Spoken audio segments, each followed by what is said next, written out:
परम पूज्य गुरुदेव परम वंदनीय माता जी के वात्सल्य में सानिध्य में बैठने का भाव अंतःकरण में दृढ़ करते हुए उनसे सीखने, उनसे बात करने, उनसे लेने वाला विश्वास जागृत करते हुए आइए आज के स्वाध्याय का क्रम शुरू करते हैं। इस पूरे महीने हम पढ़ रहे हैं श्रीमद् भागवत कथा, और हमने कल पढ़ा किस तरह से भगवान श्री कृष्ण, अर्जुन और भीम का कॉम्बिनेशन एक तरह से नीति, बल और शौर्य के कॉम्बिनेशन के रूप में किस तरह से श्री कृष्ण भगवान की प्लानिंग के अकॉर्डिंग काम किया और उन्होंने मिलकर जरासंध का वध किया, जिसमें हमने ये पढ़ा कि किस तरह से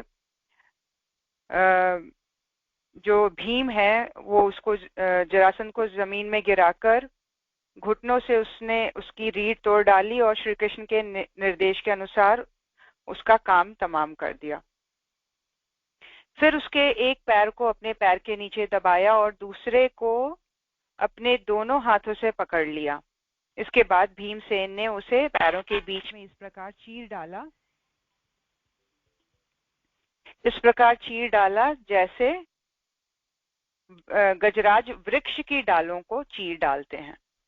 जरासंध के मारे जाने पर लोग जय जयकार करने लगे। श्री कृष्ण और अर्जुन भीम से स्नेह पूर्वक मिले। इसके बाद जरासंध द्वारा कैद किए गए सभी राजा छोड़ दिए गए। कारागार से मुक्त होकर सभी नरेशों ने श्री कृष्ण भगवान की स्तुति की। श्री कृष्ण ने उन्हें उपदेश दिया कि तुम लोग कभी भी अपनी संपत्ति, वैभव आदि का अभिमान न करना, क्योंकि अभिमान ही पतन का कारण होता है। अगर अभिमान आ गया अपने टैलेंट का, अपनी संपत्ति का, अपने वैभव का, तो पतन होकर रहता है। इसी पतन के प्रभाव के कारण ही आप लोगों का ये हाल हुआ है, इसलिए आगे ऐसा अभिमान नहीं करना है। हय, नहुष, वेन, रावण, नरकासुर आदि अनेकों देवता, दैत्य और नरपति वैभव तथा सत्ता के मद के कारण अपने स्थान से अपने पद से च्युत हो गए। वैभव और अधिकार को समाज या ईश्वर की धरोहर मानकर उसका सदुपयोग करना चाहिए। स्वयं को उसका स्वामी न मानने से अहंकार नहीं होता। वैभव, अगर जीवन में वैभव है और कुछ ऐसे अधिकार हैं जो आपको आपकी प्रतिभा के कारण मिल गए हैं, तो उसको समाज और ईश्वर की धरोहर मानते हुए सेवा कार्य में संलग्न करना चाहिए, ना कि उसका स्वामी मानकर अपने अंदर अहंकार जगाना चाहिए। देह और देह के संबंधियों से किसी प्रकार की आसक्ति न रखकर उदासीन रहो। अपने आप में, आत्मा में ही रमण करो और भजन तथा आश्रम के योग्य व्रतों का पालन करते रहो। अपना मन भली भांति मुझ में लगाकर अंत में तुम लोग मुझ स्वरूप को ही प्राप्त हो जाओगे। कितना सुंदर बात बता रहे हैं यहाँ पे कि हम जो ये बात परम पूज्य गुरुदेव ने कही, इस पूरे इंसिडेंट में सीखने वाली बात कि वैभव और अधिकार को समाज या ईश्वर की धरोहर मानकर उनका सदुपयोग करना चाहिए। तो एक जो बेस लाइन गुरुदेव दे रहे हैं हमें जीवन को जीने का, सोचने का, वो ये बता रहे हैं कि जो भी चीजें तुम्हें अवेलेबल हैं, तुम्हारे धन के रूप में, विद्या के रूप में, टैलेंट के रूप में, सगे संबंधियों के रूप में, मित्रों के रूप में, उन सब में आसक्ति न रखकर उन सबको लेकर उदासीन रहते हुए, उदासीन का मतलब ये नहीं कि मुंह लटका के घूमना है। उदासीन का मतलब उन सब चीजों के लिए आपके हमारे अंदर अहंकार का भाव ना हो, अचीवमेंट का भाव ना हो, मेरे होने का भाव ना हो। उदासीन मतलब ठीक है अच्छी बात है, नहीं है का भी दुख नहीं होगा अगर हम उस चीज को लेकर न्यूट्रल रहेंगे। न्यूट्रल रहने की बात हो रही है।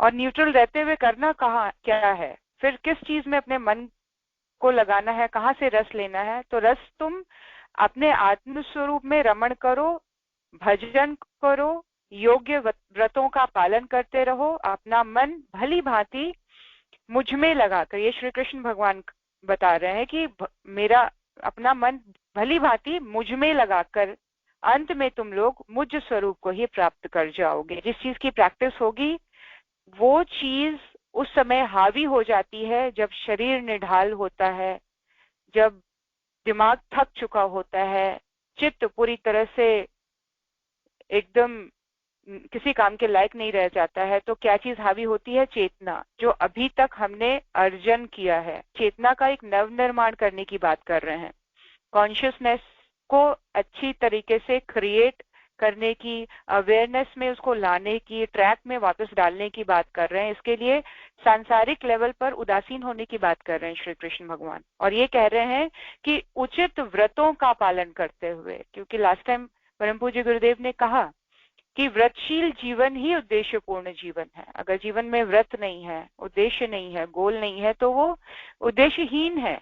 उसमें भटकने की आशंका ज्यादा बनी रहेगी, गिरने की आशंका, पतन की आशंका ज्यादा बनी रहेगी। तो उस आशंका से उबरने का सही अच्छा तरीका, विवेकपूर्ण तरीका, इंटेलिजेंट वे ऑफ हैंडलिंग क्या है कि हम सांसारिक अचीवमेंट्स को लेकर न्यूट्रल रहें, बहुत एक्साइटेड ना हो। कुछ मिला है अच्छी बात है, नहीं मिला है ठीक है, वो वाले लेवल की प्रैक्टिस करनी, और प्रैक्टिस ये करना कि मोस्ट ऑफ द टाइम मन जो है वो श्रेष्ठ विचारों में संलग्न रहे, चाहे वो प्रभु का स्मरण करे, चाहे किसी अच्छे गोल के साथ अपने आप को अटैच कर देना, किसी समाज के पर्पसफुल प्रोसेस के साथ, एक्टिविटीज के साथ अपने आप को इन्वॉल्व करके रखना। ये क्या है? ये है अंत में जब शरीर निढाल हो जाएगा, जब संसार को छोड़ने का वक्त आ जाएगा, तब जो हमारी आज तक की प्रैक्टिस है वो हमारे चेतना के रूप में एक्टिव रहेगी। हमारी चेतना, जो बिजनेस माइंडेड लोग होते हैं, बहुत ही जिसका पूरा पूरा ध्यान पैसे कमाने में होता है, अंत में क्या होता है? ऐसी कई कहानियां हैं जो बताती हैं अंत में वो जो व्यक्ति लेटा हुआ है, बस शरीर छोड़ने वाला है कुछ ही देर में, वो कहता है, अपने बच्चों से पूछता है, तो तुम लोग सब यहाँ हो तो दुकान में कौन है ना? चेतना अब कहाँ, उसकी जिंदगी भर कहाँ रही है? दुकान में रही है। तो अंत काल में भी दुकान ही समझ में आता है, और ऐसे लोग फिर क्या बन जाते हैं? ऐसी कई कहानियां जो बताते हैं कि वही व्यक्ति जो कल दुकान का मालिक था, वो दुकान के सामने कुत्ते की योनि में बैठा रहता है, क्योंकि उसकी पूरी चेतना उसी दुकान को देखने में लगी हुई है। और उसके कर्म के अकॉर्डिंग जो योनि मिलती है, फिर वो या तो अच्छे कर्म किए हों, बिजनेस के साथ साथ उसने पुण्य भी किया हो, तो उसी घर में, उसी दुकान में फिर से पैदा होगा। मतलब उसकी जर्नी कहीं डेवलप नहीं होती है, उसकी कॉन्शियसनेस एलिवेट नहीं होती है, मूव नहीं होती है। जो पर्पस ह्यूमन जर्नी का है वो ये है कि चेतनात्मक स्तर पर हमारी इंप्रूवमेंट हो, हमारी चाहनाएं, हमारी चॉइसेस, हमारे लाइकिंग्स चेंज होने चाहिए, हमारे आनंद का स्तर चेंज हो जाएगा। तो आंखें जब बंद होने लगेंगी तो ईश्वर का ही स्वरूप सामने नजदीक आएगा। उसके लिए प्रैक्टिस चाहिए होती है।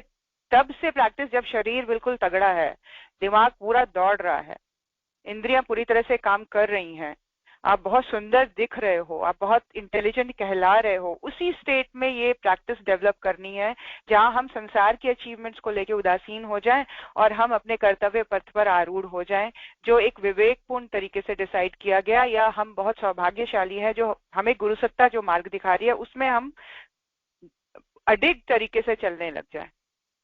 तब ये वृत्ति अंततः हमारी डेवलप हो जाएगी। जब शरीर छोड़ने का समय आएगा तो फिर कुछ नजर नहीं आएगा, सिर्फ गुरु का स्वरूप आएगा, अपने ईश्वर का ही स्वरूप नजर आएगा, और वो अंततः एक सुखद, एक कल्याणकारी अंत के रूप में हम अपने दूसरे प्रोजेक्ट को पकड़ेंगे बहुत हाईएस्ट लेवल पर। फिर हमारी चेतना बहुत हाईएस्ट लेवल पर जन्म लेगी और हम बड़े बड़े कार्यों को संपादित करने धरती पर फिर से आएंगे। तो ये है ह्यूमन जर्नी। भगवान कह रहे हैं, अपने मन को भली भांति मुझ पर लगाकर अंत में तुम लोग मुझ स्वरूप को ही प्राप्त हो जाओगे। That is the right way, that is actually the purpose of human journey. और ह्यूमन जर्नी का पर्पस लकड़ी, लोहे, कंकड़, पत्थर, ईंट, मिट्टी इकट्ठी करनी नहीं है, जो हम डिफरेंट फॉर्म्स में इकट्ठी कर लेते हैं, वो नहीं है। पर्पस ये है कि हम जब मौन है, हम जब अकेले में हैं, हम जब पूरी तरह से निष्क्रिय हो रहे हैं, तो हमारी चेतना किस ओर मुड़ रही है, हमारी चेतना ऑटोमेटिकली किस लेवल पर बैठ गई है जाकर, इस चीज का ध्यान रखना।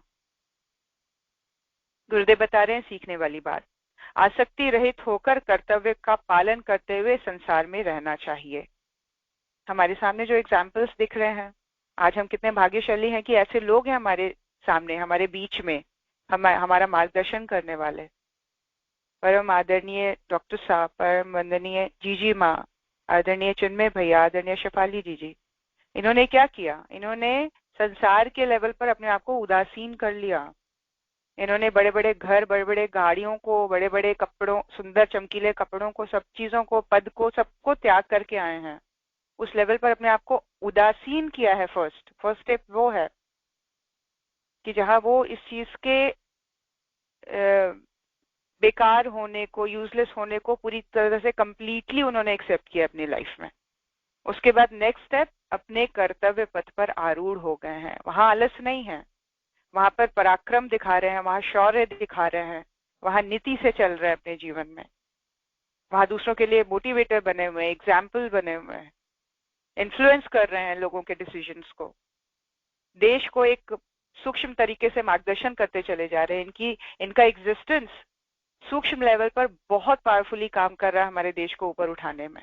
तो ये सारी चीजें कब हो रही हैं? जब वो at the very first level अपने आप को एक लिमिटेड संसार की चीजों के लिए दायरे में कर दे रहे हैं कि मेरी डिमांड्स इतनी ही बस रह गई अभी, और ज्यादा नहीं है, और मेरा फोकस, मेरा एफर्ट अब और उस ओर नहीं जाएगा, अब इस ओर जाएगा जहां मेरे गुरु ने बताया हुआ मार्ग दिया है, जहां पर मुझे अपने गुरु के लिए कार्य करना है, गुरु के लिए समर्पित रहना है। तो उस लेवल पर जब हम आसक्ति रहित होकर काम करते हैं तो हम बड़ी से बड़ी चीजें अकॉम्प्लिश कर लेते हैं अपने जीवन में।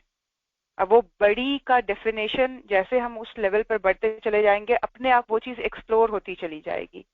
फिर क्या रिद्धियां, क्या सिद्धियां, क्या दूसरे लोग से आए हुए लोगों के साथ बातचीत, किस लेवल पर आप दूसरों के मन को प्रभावित करने लग जाते हैं, डायरेक्शन देने लग जाते हैं, समाज को, राष्ट्र को, संसार में आपकी एग्जिस्टेंस का प्रभाव दिखने लग जाता है। हम अब किस लेवल पर है? आज हमारा बच्चा ही हमारे कंट्रोल में नहीं है, आज स्वयं हमारा मन ही हमारे कंट्रोल में नहीं है, क्योंकि हम एक अंधी दौड़ के हिस्से हैं जहां पर हमारे लिए संसारी चीजें बहुत इंपॉर्टेंट है। हम कर्तव्य पथ पर चलने के लिए उदासीन है, अभी बिल्कुल उल्टे मार्ग पे हैं। हम इस चीज को उलट के सीधा कर दें। गुरुदेव कहते हैं जो उल्टा हुआ है उसको उलट दो तो वो चीज सीधी हो जाएगी। हर एक चीज को रिवर्स कर देने पर हम सही ट्रैक पे आ जाएंगे। आश्रम व्यवस्था व्यक्ति विकास तथा समाज के उत्कर्ष के लिए उपयोगी है। उनके अनुकूल अपने कर्तव्य पूरे करने चाहिए। व्यक्ति के विकास के लिए और समाज के उत्कर्ष के लिए बहुत जरूरी है कि आश्रम व्यवस्था बननी चाहिए और उसका पालन करना चाहिए जीवन में। उनके अनुकूल अपने कर्तव्यों को पूरा करते रहना चाहिए। इसी तरह सभी राजाओं को समझाकर श्री कृष्ण भगवान ने उन्हें विदा किया। भगवान का गुणगान करते हुए सभी नरेश अपनी अपनी राजधानियों को लौट गए। श्री कृष्ण भी भीम और अर्जुन के साथ इंद्रप्रस्थ लौट आए। सब समाचार सुन युधिष्ठिर ने कृष्ण की बड़ी प्रशंसा की। देखिए भगवान श्री कृष्ण जो आके इंद्रप्रस्थ के राजा को सारा समाचार दे रहे हैं, तीनों लौट आए हैं और समाचार सुनाकर उनको ये बताया कि किस तरह से हम अपने वादे के अनुसार, प्रॉमिस के अकॉर्डिंग हमने काम किया और आपकी धरोहर आपको अब वापस लौटा रहे हैं। राजसूय यज्ञ की तैयारियां आरंभ हुई। सभी नरेशों को आमंत्रित किया गया। समय पर सभी पधारे। राजन राजसूय यज्ञ का दर्शन करने के लिए देश के सब राजा, उनके मंत्री तथा कर्मचारी, ब्राह्मण, क्षत्रिय, वैश्य, शूद्र सबके सब वहां आ गए।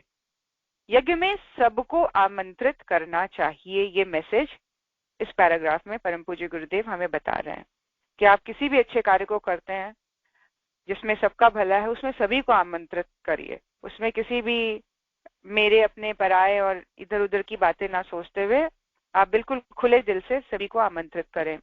सभी वर्णों के व्यक्ति यज्ञ में भाग ले सकते हैं। जो हमारे समाज में वर्ण है, ब्राह्मण है, क्षत्रिय है, वैश्य है, शूद्र है, सभी वर्णों के लोगों को यज्ञ में इनवाइट करना चाहिए। यज्ञ सबके लिए ओपन है, सबके लिए, सभी उसमें भाग ले सकते हैं। सुखदेव जी महाराज कह रहे हैं आगे, परीक्षित, राजसूय यज्ञ में जितने लोग आए थे, परम शीलवान, ऋत्विज, ब्रह्मवादी सदस्य, ब्राह्मण, क्षत्रिय, वैश्य, शूद्र, राजा, देवता, ऋषि, मुनि, पितर तथा अन्य प्राणी, और अपने अनुयायियों के साथ लोकपाल आदि सबकी पूजा युधिष्ठिर ने की। इसके बाद वे लोग धर्मराज से अनुमति लेकर अपने अपने निवास स्थान को चले गए। मतलब बहुत बढ़िया तरीके से हर वर्ग के लोगों ने श्रद्धापूर्ण तरीके से यज्ञ किया, यहाँ तक कि पितर और अन्य प्राणी भी आए हैं। जब हम यज्ञ करते हैं, जब आप यज्ञ करते हैं सही भावना के साथ, सही पात्रता को लेकर, तो ना सिर्फ फिजिकल बॉडी में बैठे हुए लोग वहां होते हैं, बल्कि आपके पितर भी होते हैं जो आपको आशीर्वाद देते हैं उस कार्य के लिए, और अन्य प्राणी भी आते हैं वहां पर सूक्ष्म तरीके से, जो यज्ञ को कार्य को करते हैं भावनात्मक तरीके से और उस यज्ञ को सफल बनाने में आपको योगदान देते हैं। इसके बाद सभी ने महाराज युधिष्ठिर से अनुमति लेकर अपने अपने निवास स्थान को वापस चले गए। यज्ञ में सभी वर्णों के व्यक्ति दर्शक ही नहीं रहते, बल्कि उन्हें पूजा आदि कार्यों में बराबर भाग लेना चाहिए। यज्ञ में सभी को बराबर भाग लेने का पूर्ण अधिकार है। सबका आदर सत्कार हो जाने के बाद यज्ञ में आए हुए नरेशों की पूजा का विचार किया गया। प्रथम पूजा के लिए किसे चुना जाए, इसके लिए सम्मति मांगी गई।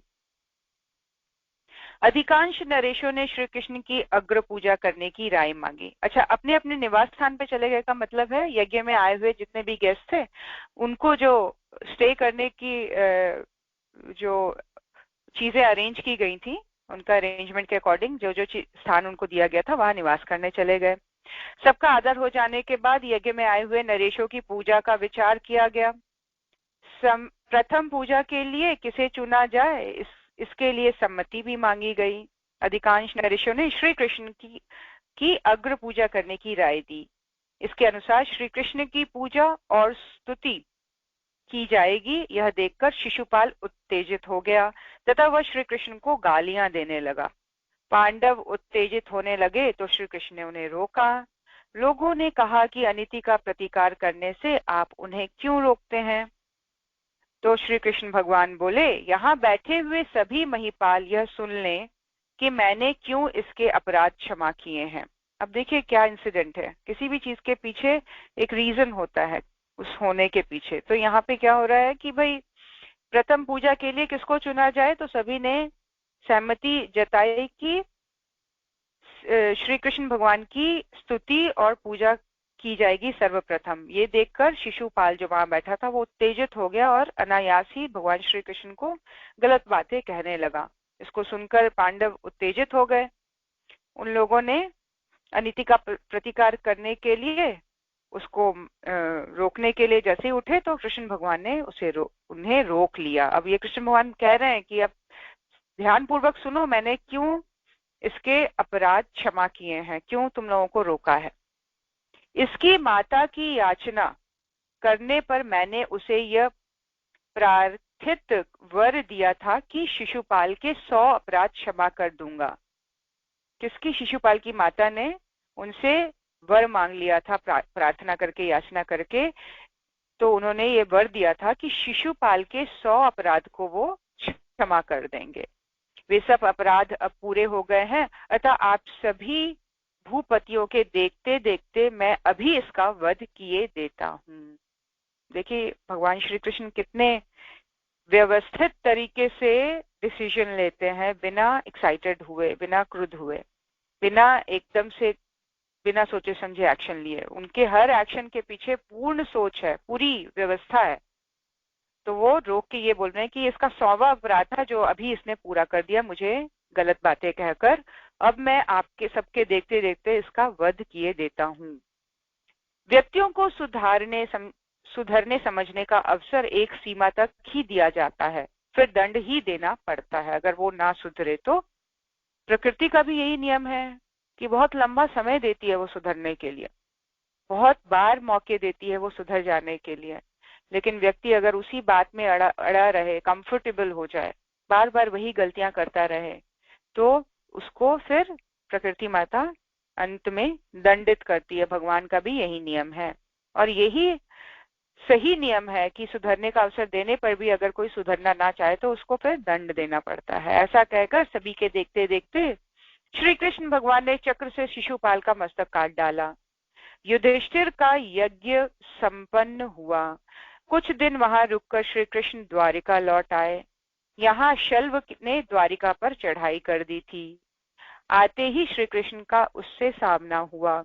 घमासान युद्ध के बाद श्री कृष्ण ने शल्व का वध कर डाला। हम देखते हैं श्री कृष्ण भगवान की बायोग्राफी अगर ध्यान पूर्वक सुन रहे हैं, अगर हम यहाँ पे एक एक चीजों को समझ आए तो हम देखेंगे कि वो जहां भी है तो वो अव्यवस्था को व्यवस्थित करने में जुट जा रहे हैं। कहीं कोई चीज गड़बड़ाई हुई है, कहीं कोई डिस्टर्बेंस है, उस डिस्टर्बेंस को मिटाने में, चाहे वो किसी दुष्ट का वध हो, किसी राजा का वध करना हो, किसी राक्षस का वध करना हो, तो इसमें ही उनका सारा नियोजन रहता था, उनकी प्लानिंग उसी तरह से बनी रहती थी। अब द्वारका पहुंचे हैं तो शल्व नामक दुष्ट ने उस पे ऊपर चढ़ाई कर दी है, तो उसका वध किया। तो कहीं भी चैन से बैठने वाली सिनेरियो तो भगवान के जीवन में भी नहीं है। तो हमें भी अपने जीवन में ये चीज को मान के चलना चाहिए कि संसार में आकर अगर हम सुख भोगने की कामना करते हैं तो ये बहुत मूर्खतापूर्ण विचार को लेकर हम चलते हैं। क्योंकि स्ट्रगल, चैलेंजेस को लेते रहना, ये जब भगवान अवतारी चेतना के रूप में आके करता है तो नॉर्मल ह्यूमन बीइंग के लाइफ में छोटे छोटे चैलेंजेस और इस तरह के प्रॉब्लम्स आते रहते हैं, जिसकी वजह से एक क्रियाशीलता बनी रहती है, एक जद्दोजहद बनी रहती है, एक परिश्रमशील होना बना रहता है, और वो उस लेवल पर अपने आप को पॉलिश करता चला जाता है, शार्पन करता चला जाता है। चैलेंजेस ना हो तो बहुत डल हो जाती है लाइफ, शरीर जकड़ जाता है, मन जकड़ जाता है, उसी तरह बुद्धि और चेतना भी जकड़ जाती है। तो इस तरह के चैलेंजेस को सहर्ष लेना चाहिए और ये मानना चाहिए कि जिस भगवान के अवतारों के बारे में हम सुनते हैं, जिस गुरु के हम शिष्य हैं, वो उन्होंने कभी रेस्ट नहीं किया। उन्होंने इंजॉयमेंट जैसी जो घटिया सी हम डेफिनेशंस लेके चलते हैं, थोड़ी बहुत चीजों को देख लेते हैं, ऐसा करना इंजॉयमेंट है, वहां जाना इंजॉयमेंट है, जीवन में ये पाना इंजॉयमेंट है, उस चीज को लेकर अगर हम दुखी रहते हैं तो ये एक मूर्खतापूर्ण अप्रोच है जो भगवान श्री कृष्ण अपने जीवन से यहाँ पे दिखा रहे हैं कि कहीं भी जा रहे हैं तो उनके लिए एक प्रॉब्लम, उनके लिए एक प्रोजेक्ट खड़ा है। लाइफ के किसी भी टर्न पे वो जाते हैं, किसी भी मोड पे पहुंचते हैं तो वहां पे कुछ ना कुछ कार्य उनके लिए पहले से ही बंधा रहता है। वैसे ही हम देखें हमारे जनरल लाइफ में कभी कुछ कभी कुछ कभी कुछ लगा रहता है, और लगा रहना ही चाहिए। उससे हमारी व्यवस्था बुद्धि जागृत होती है, हमारी प्लानिंग जागृत होती है, हमें स्टेबल रहना आता है, कहीं कहीं हमें धैर्य बना के रखना पड़ता है, कहीं कहीं कुछ चीजों को इग्नोर कर देना पड़ता है ना, ओवरलुक करके हम लोग को आगे बढ़ जाना पड़ता है। तो हम ये कलाओं, जीवन की कलाएं हैं जिसको इस माध्यम से हम सीखते चले जाते हैं। भगवान श्री कृष्ण ने उस चक्र से परम मायावी शाल्व का कुंडल किरीट सहित सिर धड़ से अलग कर दिया, ठीक वैसे ही जैसे इंद्र ने वज्र से वृत्तासुर का सिर काट डाला था। उस समय शल्व के सैनिक अत्यंत दुख से हाय हाय कर चिल्ला उठे। दुष्टों का दमन भी भगवान के अवतार का एक उद्देश्य है। इसमें क्रमशः सफलता मिलती जा रही है। राजसूय यज्ञ से पांडवों की प्रशंसा हुई। दुर्योधन ने इसे उपेक्षा और अपमान माना। उसने छल पूर्वक पांडवों को जुए में जीत लिया और द्रौपदी को भी अपमानित किया। भगवान ने उसकी लाज बचाई। पांडव 12 वर्षों के लिए वनवास चले गए। कृष्ण उनसे मिलने वन में गए। पांडवों से मिलकर उन्हें सांत्वना दी। और अपने अपने पतियों के अपमान के कारण द्रौपदी दुखी थी। कृष्ण ने उन्हें उसे सांत्वना दी और कहा, क्या कह रहे हैं कृष्ण भगवान द्रौपदी से? श्री कृष्ण बोले, भामिनी, तुम जिन पर क्रुद्ध हुई हो उनकी स्त्रियां भी अपने प्राण प्यारे पतियों को अर्जुन के बाणों से छिन्न भिन्न और खून से लथपथ होकर धरती पर पड़ा देख इसी प्रकार रोएंगी। अपनी प्यारी सखी, क्योंकि द्रौपदी उनको सखा बोलती थी, है ना, तो सखी के रूप में, फ्रेंड के रूप में, अपने बेस्ट फ्रेंड के रूप में उनको समझा रहे हैं, भामिनी बोल रहे हैं। ये भामिनी, जिन पर तुम क्रुद्ध हुई हो ना, जिनसे तुम्हें द्वेष हुआ है, दुख पहुंचा है, उनकी स्त्रियां भी अर्जुन के बाणों से छिन्न भिन्न होकर धरती पर गिर पड़ेंगे और वो भी इसी प्रकार रोएंगी जैसे आज तुम दुखी हो रही हो, इसलिए परेशान मत हो।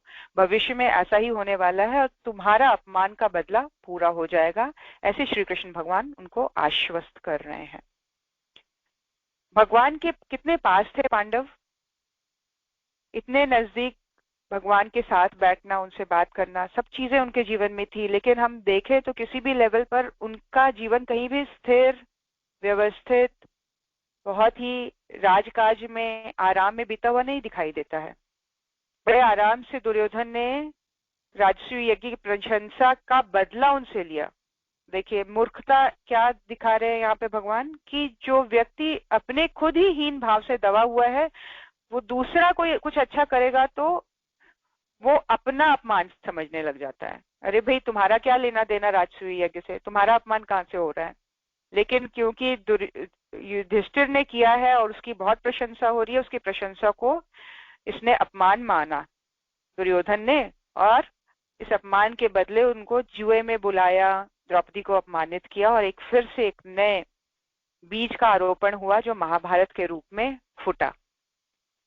द्रौपदी को भगवान श्री कृष्ण ने आश्वस्त किया। भगवान गुरुदेव बता रहे हैं यहाँ पर कि नारी का अपमान भगवान नहीं सहते हैं। भगवान कभी भी किसी नारी के अपमान को नहीं सहते हैं। समय के अनुसार पापों का दंड भोगना ही पड़ता है। स्पेशली नारियों के हित में भगवान की ये भावना होती है। ये परम पूज्य गुरुदेव बता रहे हैं कि भगवान को ये कतई पसंद नहीं है कि कहीं भी किसी नारी का अपमान हो, और जैसे ही समय आएगा उस पाप का दंड उसको भोगना पड़ेगा। इसीलिए सावधान हो जाए। नारी भी नारी का अपमान कर सकती है, इसके लिए भी सावधान हो जाइए। ये नहीं है कि वह कोई नर नारी का अपमान करे तभी दंडित होगा, नहीं। सास बहू का, बहू सास का, भाई बहन बहन का, है ना। इस तरह से बहुत सावधानी से हम लोग को देखना होगा कि कहीं हमारे हाथ से कुछ इस तरह के काम तो नहीं हुए। अगर हुए तो क्षमा याचना करें, उसको नहीं होने का संकल्प लेकर जीवन में आगे बढ़े। इसके बाद श्री कृष्ण ने युधिष्ठिर से कहा, हे राजन, आपके ऊपर जो विपत्ति आई है वह आपके आचरण के कारण आई है। आपने जुआ खेलकर, अच्छा। इसके बाद श्री कृष्ण ने युधिष्ठिर से कहा, श्री कृष्ण भगवान उसको शांत करके द्रौपदी को युधिष्ठिर से बात कर रहे हैं कि भाई ये जो विपत्ति आपके सामने आई है आपके आचरण के कारण आई है। आपने जुआ खेलकर बड़ी भारी गलती कर दी। यदि मैं उस समय वहां होता तो आपकी शक्ति भर जुआ को रोकने, अपनी शक्ति भर जुआ को रोकने का प्रयत्न करता। देखिए बहुत बड़ा मैसेज है। हम पूरे इसमें महाभारत में ये देखते हैं कि ये जो स्टोरी का पार्ट है इसमें भगवान श्री कृष्ण इन्वाइटेड नहीं है। और कितनी मतलब एक तरह से चालाकी कही जाए या कुछ भी और कहा जाए कि पांडवों ने इस बात की सूचना भी श्री कृष्ण भगवान को नहीं दी कि हम अपना एंजॉयमेंट के लिए अपने कजिन्स के पास ये खेलने जा रहे हैं। भाई अगर आप सही मायने में उनके भक्त हैं, उनको मानते हैं, उनको ईश्वर मानते हैं, तो अपनी हर एक एक्टिविटी की इंफॉर्मेशन उनको दीजिए। यहाँ तक कि आप क्या पार्टीज कर रहे हैं, किससे मिलने जा रहे हैं, वहां क्या होगा क्या नहीं होगा, सब चीजें बताइए। तब आप एक सुरक्षा के घेरे में आएंगे। कैसे कह रहे हैं कृष्ण भगवान, अगर मुझे इस बात का ज्ञात होता तो मैं अपनी शक्ति भर जुआ को रोकने में अवश्य प्रयत्न करता, मैं अपनी पूरी शक्ति लगा देता। लेकिन ये जुए का जो इतनी बड़ी गलती की तुमने, इतनी भारी गलती की है जुआ खेलकर, वो कभी होता ही नहीं अगर मैं इस फंक्शन का पार्ट होता। स्त्रियों के प्रति आसक्ति, जुआ खेलना, शिकार खेलने का शौक, मद्यपान, ये 4 प्रकार के भोग कामना जनित दुख बताए गए हैं जिनके कारण मनुष्य अपने धन ऐश्वर्य से भ्रष्ट हो जाता है। ये हमारे आदर्श, हमारी भारतीय संस्कृति के अगेंस्ट वाली चीज है। 4 चीजें, नारियों के, स्त्रियों के प्रति आसक्ति, जुआ खेलना, शिकार खेलने का शौक रखना और मद्यपान। ये सारी चीजें क्या कर देंगी, बुद्धि को भ्रष्ट करेंगी और धन ऐश्वर्य को नष्ट कर देंगी। भगवान गुरुदेव बता रहे हैं, स्त्री के प्रति आसक्ति नहीं, उसकी दिव्यता के प्रति सम्मान का भाव रखना चाहिए। नारी का सम्मान जहां है, संस्कृति का उत्थान वहां है। नारी का सम्मान जहाँ है, नारी को जहाँ वो सम्मान से देखा जाएगा, नारियां उस लायक जहाँ अपने आप को बना लेंगी, तो वो समाज का उत्थान ही होगा।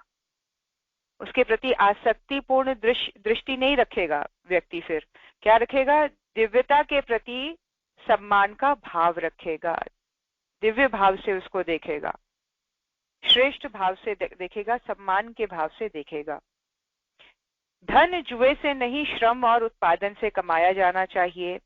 जन सुरक्षा के लिए घातक पशुओं को मारा जा सकता है, पर शौकिया मनुष्य को क्रूर राक्षस बना देता है ना। जन सुरक्षा के लिए जानवरों को मारा जा सकता है कि कहीं भाई हाथी पागल हो गया है, या कोई मनुष्य खाने वाला शेर कोई जंगल से छूट कर आ गया है, तो उसका वध करना आवश्यक है, क्योंकि उसमें जन सुरक्षा है, सम्मिलित है। लेकिन शौकिया, अपने शौक से अगर हम क्रूर कर्म करते हैं, हम अपने जीभ को सेटिस्फाई करने के लिए नॉनवेज खाते हैं, उसको मार देते हैं क्योंकि हमारे जीभ को, 2 इंच वाली जीभ को टेस्ट आ जाएगा, और फिर बाद में चाहे हमारा पेट कब्र में कन्वर्टेड हो जाए, है ना, हमारे पेट में मांस चला जाए, मांस सड़ता रहे, फिर उसका सूक्ष्म हमारे बुद्धि को प्रभावित करता रहे, और वो राक्षस वाली वृत्ति हमारे अंदर प्रकट होती रहे, जन्म लेती रहे, तो ये क्या है? ये क्रूर कर्म है, ये क्रूर राक्षस इंसान को बना देता है, जहां हम अपने शौक के लिए जानवरों को मारते हैं। ये शौक है, नॉनवेज खाना शौक है, रिक्वायरमेंट नहीं है, नीड नहीं है, गुड टू हैव है, नीड टू हैव नहीं है। और गुड टू हैव के लिए जब हम कर्म करते हैं तो वो हमें क्रूर राक्षस बना देता है। शराब आदि नशे विवेक और भावना दोनों को कुंठित कर देते हैं। शराब और नशे जैसी चीजें सही सोचने से रोक देगा, और हमारे विवेक को कुंठित और भावना को कुंठित कर देगा, सिकोड़ देगा, श्रिंक कर देगा। जुए जैसे दोषों का दंड युधिष्ठिर जैसों को भी भोगना पड़ा, तो जन साधारण की क्या बात। धर्मराज युधिष्ठिर, युधिष्ठिर को धर्मराज कहा जाता था। धर्मराज मतलब कर्तव्य करने की पराकाष्ठा है, जिसके अंदर समझ है, कर्म के समझ की पराकाष्ठा थी युधिष्ठिर के अंदर, उनको धर्मराज कहा जाता था। उन्होंने इतनी बड़ी गलती कर दी जुए जैसे कार्य के द्वारा, और किस तरह से उनको अपमानित और जंगल जंगल भटकना पड़ा, और किस तरह से उनके समस्त परिवार को नौकरों की तरह 1 वर्ष छुप के रहना पड़ा।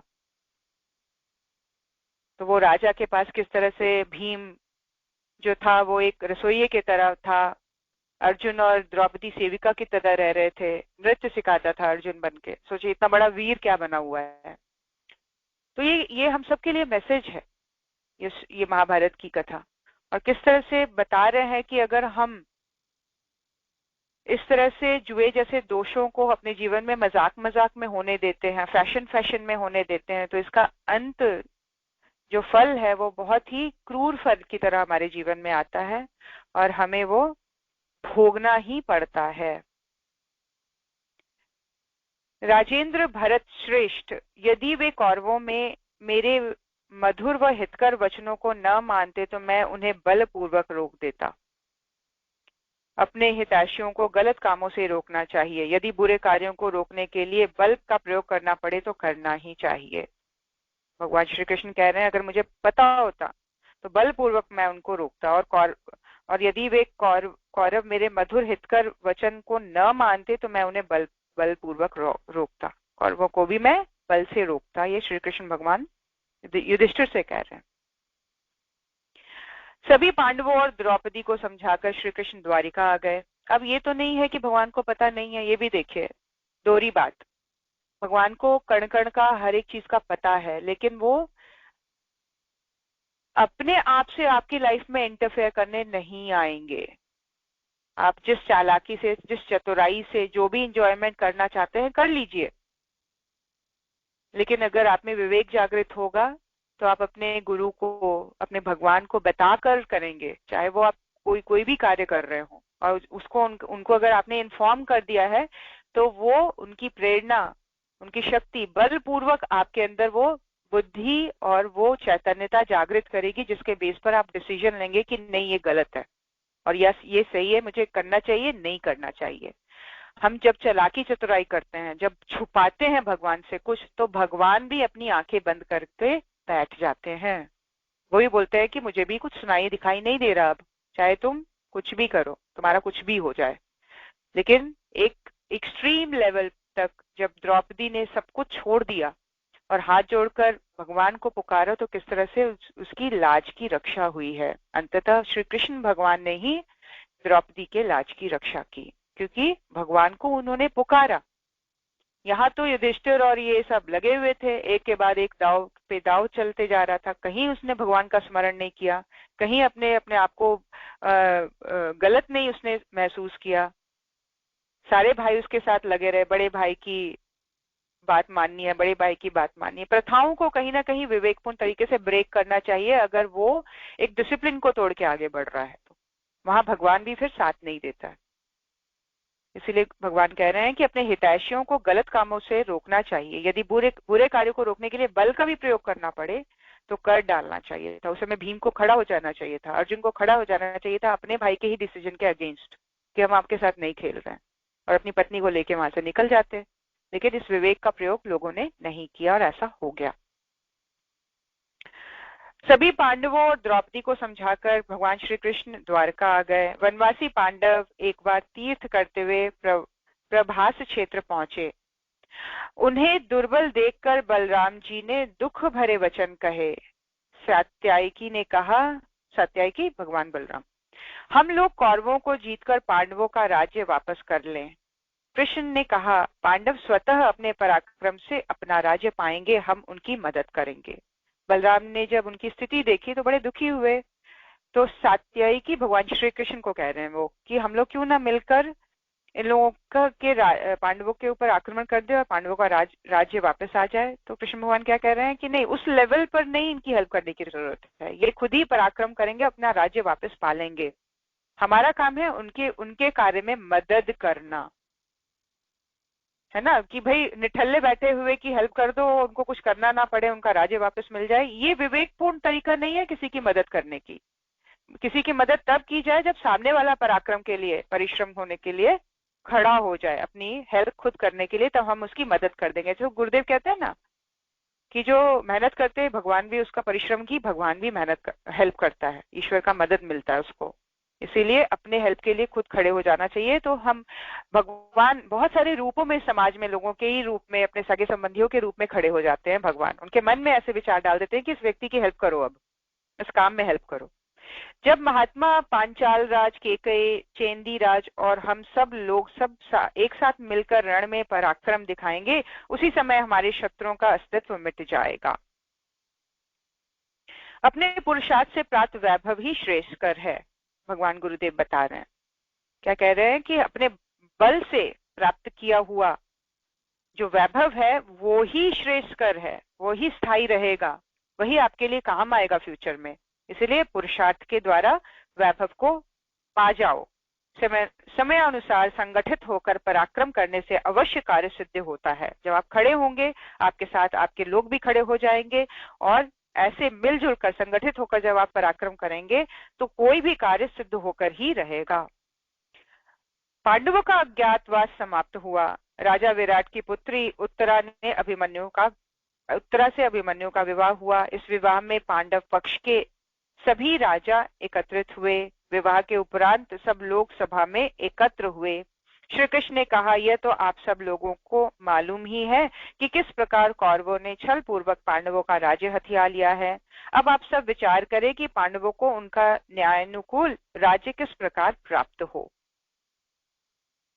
द्रुपद, बलराम, सात्यायकी आदि ने अपने अपने विचार प्रकट किया। यह तय हुआ कि युद्ध अवश्य होगा, अतः सब नरेशों के पास निमंत्रण भेजना चाहिए। द्रुपद को सारी जिम्मेदारी सौंपकर श्री कृष्ण, बलराम आदि द्वारका आ गए। अब ये महाभारत के बीजारोपण का कार्य हो रहा है। अब क्या हो रहा है कि भाई जो विवाह हुआ अर्जुन का, वहां से उसका संबंध राजाओं के साथ और अच्छा बढ़ गया। उसके साथ जुड़े हुए अन्य राजा भी उनके फेवर में आ गए, और इसके साथ सभी एकत्रित होकर मीटिंग की, जहां पर श्री कृष्ण भगवान ने इस इशू को उठाया। उनको पता था कि अब आने वाला समय इस बड़े कार्य को करना है, तो वो एक भूमिका बांध रहे हैं जिसमें उन्होंने सबके सामने एक परामर्श खुला परामर्श रखा कि अब हमें इनको अपना राज्य वापस दिलाना चाहिए। आप सोच विचार करें कि किस तरह से हम इनके साथ न्याय करवा सकते हैं ताकि इनका राज्य इनको प्राप्त हो जाए। सभी ने अपने अपने विचार प्रकट किया और यह तय हुआ कि युद्ध अवश्य होगा, अतः सब नरेशों के पास निमंत्रण भेजना चाहिए।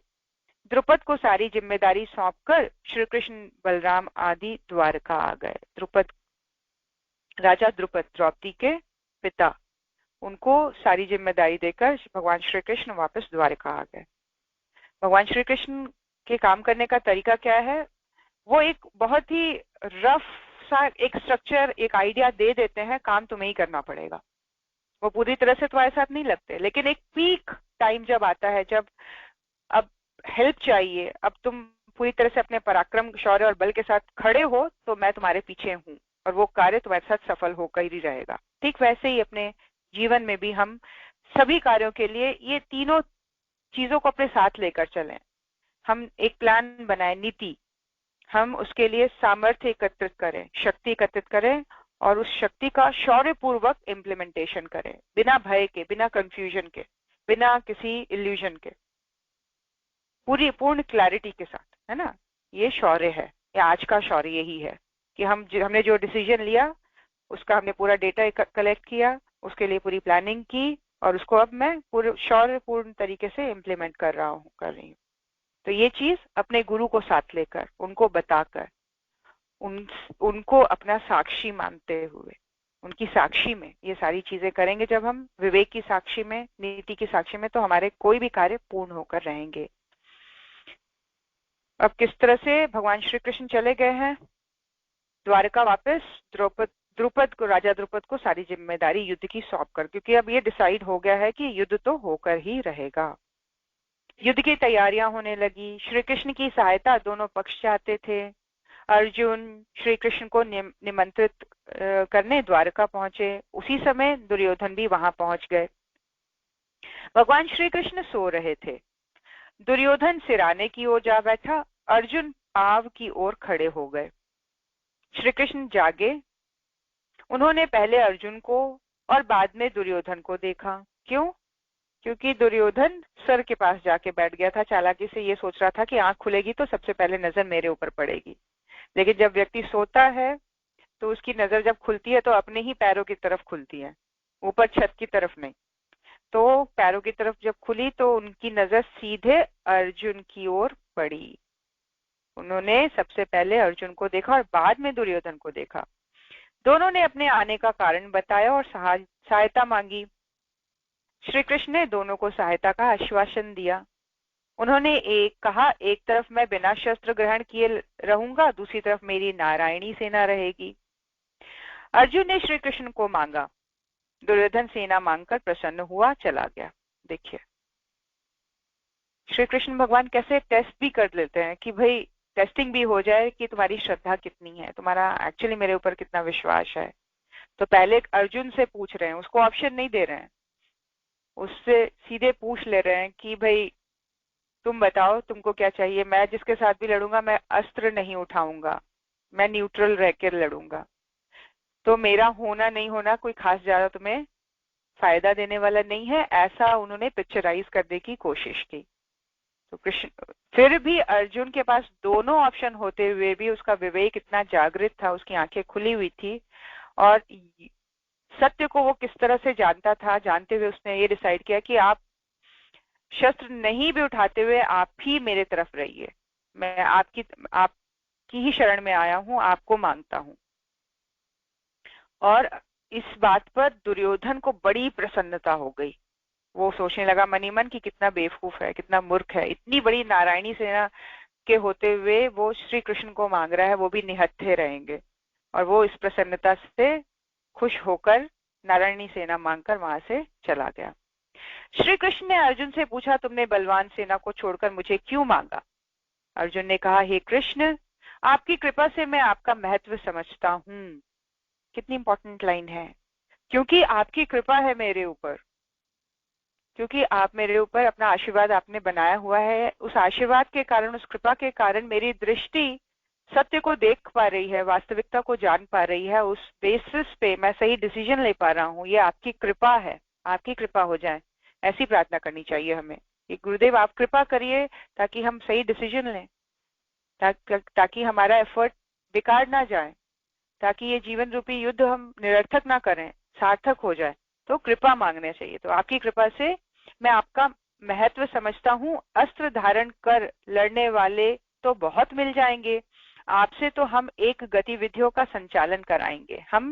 आपसे तो हम सब गतिविधियों का संचालन कराएंगे। हम में जो शक्तियां हैं वह आपकी ही हैं, उनका ठीक से संचालन आप ही कर सकते हैं, इसीलिए हम आपको वह सौंपना चाहते हैं। कितना सही और विवेकपूर्ण सोच।